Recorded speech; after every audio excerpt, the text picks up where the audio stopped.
സ്റ്റാലിനി അലീനെ കൊണ്ട് തൻ്റെ കൂട്ടുകാരൻ്റെ മകനെ കൊണ്ട് അലീനെ കെട്ടിക്കുകയാണ് ചെയ്യുന്നത്. അതെ, അലീന അങ്ങനെ സ്റ്റാലിനിയുടെ പൂർണ്ണ നിയന്ത്രണത്തിലാവുന്നു.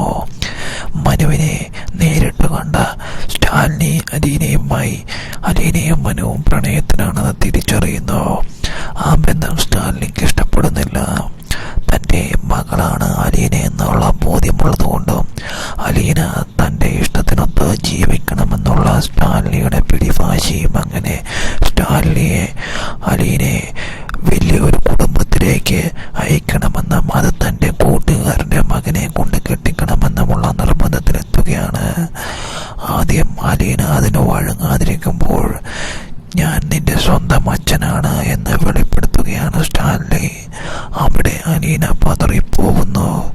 കാരണം സ്വന്തം അച്ഛൻ്റെ വാക്ക് ധിക്കരിക്കാൻ നന്മയുള്ള അലീനയ്ക്ക് ആവുന്നില്ല.